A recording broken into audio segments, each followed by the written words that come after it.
जगजीवन राम और मेनका गांधी। साथियों, भारत के एक ऐसे राजनेता जिन्होंने दलितों और मजदूरों के हित के लिए अनेक कार्य किए, जिनका साथ पाने के लिए ब्रिटिश सरकार भी तरसती थी, जो काफी कम उम्र में ही भारत के सबसे युवा सांसद बन गए थे और अगले 50 सालों तक अनगिनत चुनाव जीतकर हमेशा संसद में बने रहे। उनकी अगुवाई में ही भारत ने 1971 के इंडो पाक युद्ध में विजय प्राप्त की थी और 70 के दशक में वो भारत के पहले दलित प्रधानमंत्री बनने के बेहद करीब पहुंच चुके थे। लेकिन फिर भी कुछ ऐसा हुआ कि उनकी सालों की कमाई इज्जत मिट्टी में मिल गई। हम बात कर रहे हैं बाबू जगजीवन राम की, जिन्होंने इंडियन पॉलिटिक्स में काफी महत्वपूर्ण भूमिका निभाई है। जवाहरलाल नेहरू से लेकर लाल बहादुर शास्त्री और इंदिरा गांधी की सरकार के कैबिनेट के सबसे मशहूर मंत्री थे जगजीवन राम। अब तो सबसे बड़ा सवाल यही है कि आखिर वो कौन सी घटना थी जिसने जगजीवन राम की छवि पर कलंक लगा दिया।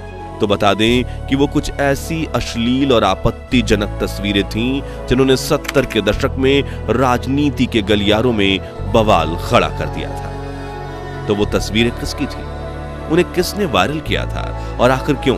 और तो और इसमें पूर्व प्रधानमंत्री इंदिरा गांधी की बहू मेनका गांधी का क्या रोल था, जानेंगे जगजीवन राम के इस अनसुनी अनकही कहानी में। लेकिन उसके पहले उनके प्रारंभिक जीवन पर एक नजर डालते हैं। दोस्तों, जगजीवन राम का जन्म 5 अप्रैल 1908 के दिन बिहार के भोजपुर के चंदवा गांव में रहने वाले एक दलित परिवार में हुआ था। बचपन से ही परिवार वाले उन्हें प्यार से बाबूजी कहकर पुकारते थे। उनके पिता शोभाराम एक किसान थे, जिन्होंने कुछ समय के लिए ब्रिटिश सेना में नौकरी भी की थी, लेकिन कम उम्र में ही उनकी मौत हो गई थी, जिसके चलते जगजीवन राम के परिवार को आर्थिक तंगी का सामना करना पड़ा था। लेकिन जगजीवन को बचपन से ही पढ़ने लिखने में काफी दिलचस्पी थी। वो उस समय 10वीं क्लास में फर्स्ट डिवीजन पास हुए थे, मगर आगे की पढ़ाई के लिए पैसे ना होने की वजह से उनकी माताजी स्थानीय नन के पास मदद के लिए पहुंची। नन ने न सिर्फ लखनऊ स्थित क्रिश्चियन स्कूल में बाबूजी को मुफ्त पढ़ाई का ऑफर दिया, बल्कि उच्च अध्ययन के लिए अमेरिका भेजने का भी वादा किया। लेकिन उन्होंने कहा कि इसके बदले में जगजीवन राम को ईसाई धर्म अपनाना होगा।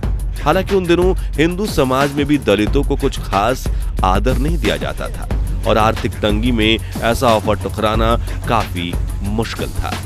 लेकिन उनकी मां ने चर्च के फादर और नन से कहा कि नहीं, मेरा बेटा धर्म नहीं बदलेगा। बाबू जगजीवन राम की स्कूली शिक्षा के दौरान ही एक ऐसा किस्सा हुआ था जिसे देख के कई अनुभवी लोगों ने कहा था कि लड़का काफी आगे जाएगा। दरअसल दलित समुदाय से होने के कारण उनको बचपन से ही सामाजिक भेदभाव और छुआछूत का शिकार होना पड़ा। वो बिहार के आरा शहर में अपनी हाई स्कूल की पढ़ाई कर रहे थे, जहां के इंग्लिश स्कूल में वहां हिंदू और मुसलमान छात्रों के लिए पीने के पानी के अलग अलग मटके रखे जाते थे। और जब दलित समुदाय के छात्रों ने हिंदू छात्रों के रखे मटके से पानी पिया तो कथित ऊंची जाति के छात्रों ने उनका विरोध किया। तो स्कूल के प्रिंसिपल ने दलितों के लिए एक और मटका रखवा दिया, जिससे नाराज होकर जगजीवन राम ने दलितों के लिए रखे गए मटके को फोड़कर अपना विरोध जताया और आखिरकार स्कूल प्रशासन को उनके सामने झुकना पड़ा। प्रिंसिपल ने सभी छात्रों के पानी पीने के लिए एक ही मटके की व्यवस्था करवाई। इसी बीच वर्ष 1925 में पंडित मदन मोहन मालवीय जगजीवन राम के स्कूल के दौरे पर पहुंचे, जहां संस्कृत भाषा पर जगजीवन की बेहतरीन पकड़ देखकर उन्होंने उन्हें बनारस हिंदू यूनिवर्सिटी से ग्रेजुएशन करने का प्रस्ताव दिया और 1987 में बाबू जगजीवन राम ने BHU में दाखिला ले लिया और पढ़ना शुरू कर दिया। लेकिन उन्हें हॉस्टल मेस से लेकर क्लास तक भेदभाव का सामना करना पड़ा। सामाजिक छुआछूत की वजह से वहां के नाई तक ने उनके बाल काटने से मना कर दिया। हालांकि बाबू जगजीवन राम ने BHU में दलितों के खिलाफ हो रहे भेदभाव को लेकर अन्य छात्रों के साथ मिलकर विरोध भी प्रकट किया, लेकिन उसका कोई फायदा नहीं हुआ और इसी वजह से उन्होंने BHU छोड़ दिया और कलकत्ता यूनिवर्सिटी से अपनी ग्रेजुएशन की पढ़ाई पूरी की। इस बीच साल 1988 में नेताजी सुभाष चंद्र बोस ने कोलकाता के वेलिंगटन स्क्वायर पर मजदूर रैली आयोजित की। इस रैली में 50,000 लोगों की भीड़ को संभालने में जगजीवन राम ने काफी महत्वपूर्ण भूमिका निभाई थी, जो देख नेताजी उनसे काफी प्रभावित हुए थे। जिसके बाद उन्होंने 1934 के नेपाल बिहार भूकंप में पीड़ितों तक रिलीफ पहुंचाने की जिम्मेदारी भी संभाली। इसके बाद धीरे धीरे वह राजनीति में भी पूर्ण रूप से सक्रिय हो गए। साल 1936 में 28 साल की उम्र में जगजीवन राम को बिहार विधान परिषद में नॉमिनेट किया गया। यहां से उनके राजनीतिक जीवन को एक नई दिशा मिल चुकी थी। इसके बाद साल 1937 में वो डिप्रेस्ड क्लास लीग के नेता के तौर पर बिहार विधानसभा में एक ग्रामीण सीट से निर्विरोध चुने गए। सिर्फ इतना ही नहीं, इस चुनाव में बाबू जगजीवन राम के साथ इस पार्टी के अन्य 14 विधायक भी चुनाव जीते थे। उस वक्त अंग्रेजी हुकूमत बिहार में अपनी सरकार बनाने का प्रयास कर रही थी, जिसके लिए उन्होंने लोभ लालच देकर जगजीवन राम को अपनी तरफ करने की कोशिश की। लेकिन जगजीवन राम मंत्री पद और पैसों के लालच में नहीं आए और अंग्रेजों के साथ देने से हमेशा के लिए इनकार कर दिया। दूसरी तरफ कांग्रेस ने भी उन्हें पार्टी के साथ जुड़ने का ऑफर दिया। उन्होंने इस प्रस्ताव को स्वीकार कर लिया, जिससे बिहार में कांग्रेस की सरकार बनी, जिसमें वो मंत्री बने। 1940 के दशक में बाबू जगजीवन राम के जीवन से जुड़ा एक किस्सा समग्र भारत में आकर्षण का केंद्र बना था।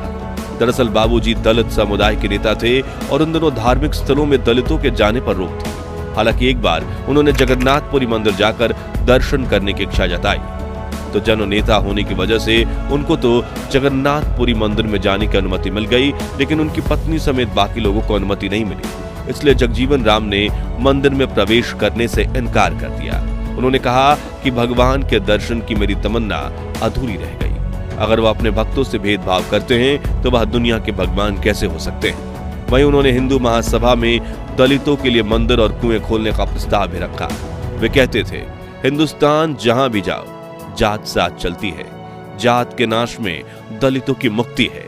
इसी दौरान 8 अगस्त 1942 के दिन महात्मा गांधी ने भारत छोड़ो आंदोलन की शुरुआत की और तमाम नेताओं के साथ जगजीवन राम को भी जेल जाना पड़ा, मगर वो जेल में रहकर भी आजाद भारत के आंदोलन में सक्रिय रहे। साल 1946 में आखिरकार अंग्रेजों ने भारत छोड़कर जाने का फैसला लिया।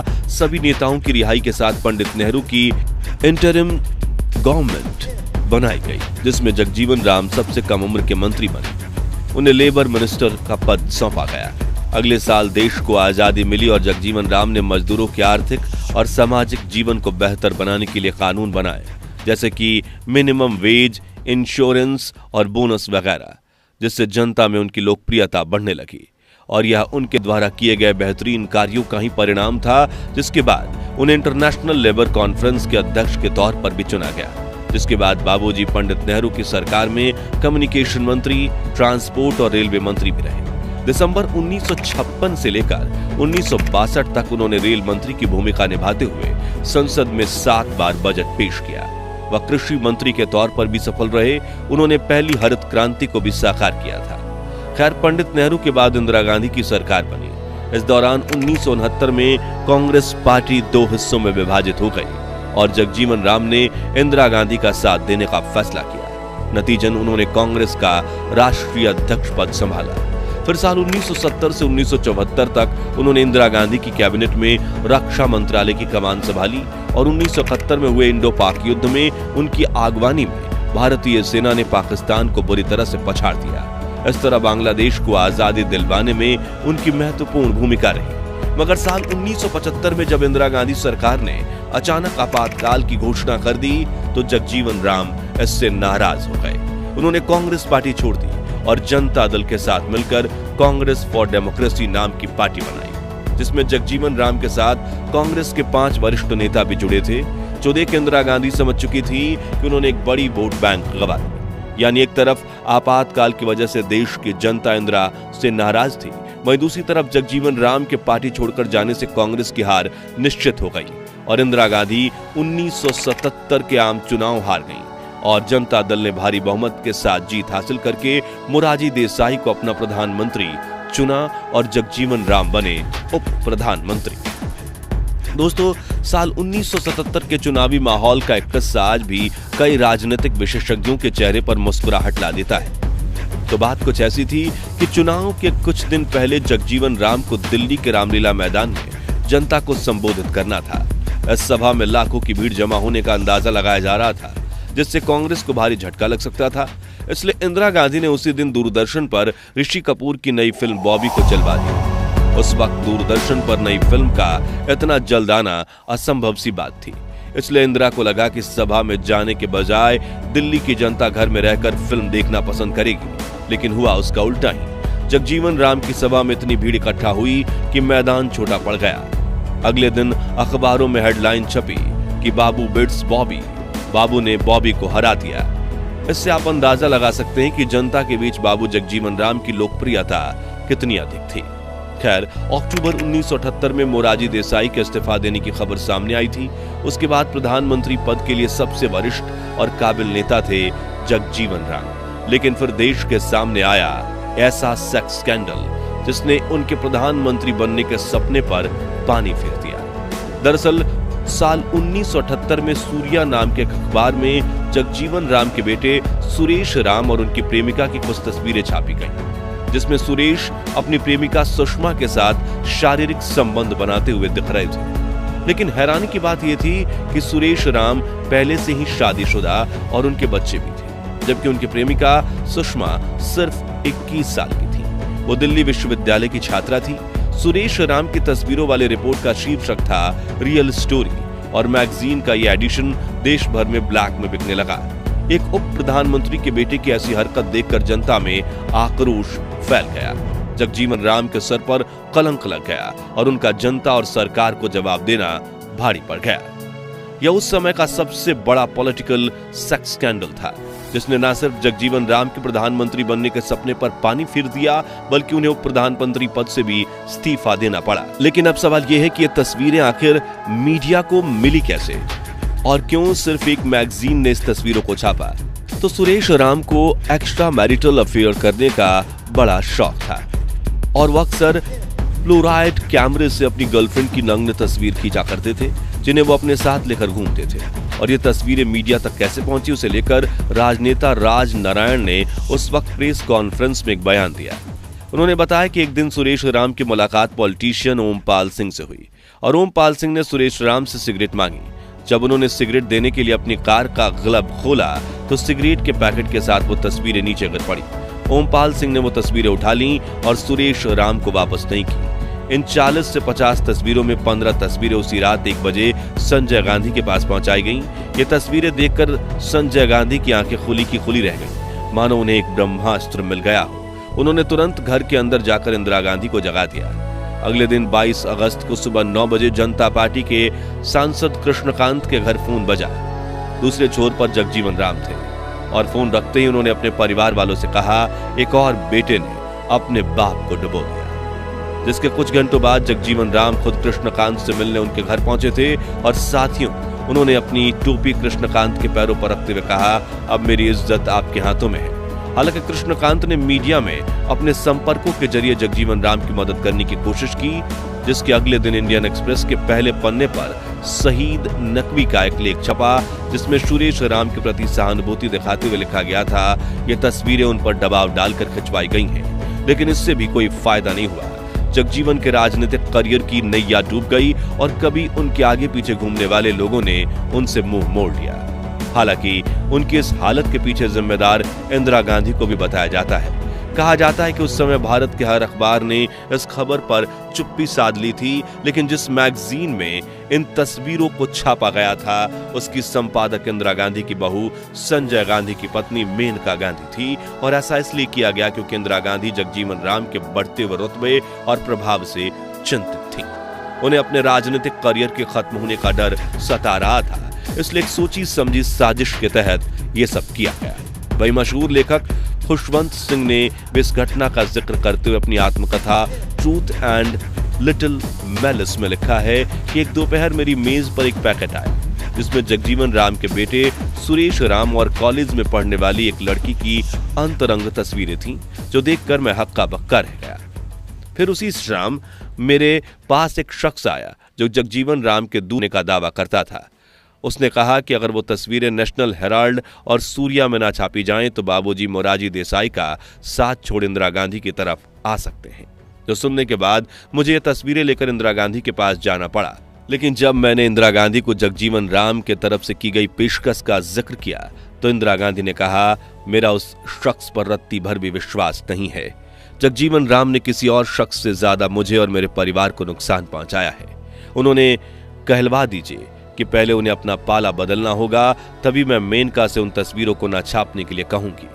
कहा जाता है कि इस वार्तालाप की खबर मिलते ही जगजीवन राम कांग्रेस में शामिल होने के लिए तैयार हो गए थे, लेकिन फिर इंदिरा गांधी की मांग बढ़ती चली गई और जगजीवन ने कांग्रेस से जुड़ने के अपने फैसले को बदल दिया, जिसके बाद मेनका ने अपनी मैगजीन में सुरेश राम की तस्वीरें छाप दी और जगजीवन राम के राजनीतिक करियर की नैया डूब गई। उन्हें जनता पार्टी से भी अलग होना पड़ा, जिसके बाद उन्होंने कांग्रेस जे के नाम से अपनी पार्टी बनाई और साल 1986 तक सांसद में बने रहे, लेकिन उनका रुतबा अब काफी कम हो चुका था। 6 जुलाई 1986 के दिन 78 साल की उम्र में उन्होंने इस दुनिया को अलविदा कह दिया।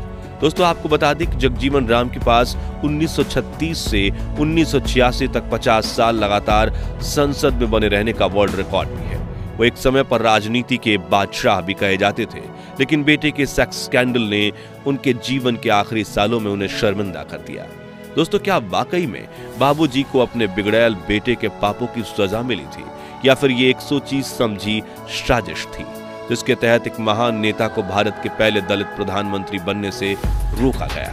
इस बारे में अपनी राय हमें कमेंट्स में जरूर बताइए। भारत के राजनीतिक इतिहास से जुड़ी ये स्टोरी पसंद आई हो तो इसे लाइक करें और शेयर करें। साथ ही 11,111 लाइक्स के लक्ष्य को हासिल करने में हमारी सहायता करें और ऐसे दिलचस्प वीडियोस के लिए इस चैनल को सब्सक्राइब करके पास वाली घंटी जरूर बजा दीजिए। जय हिंद, जय भारत।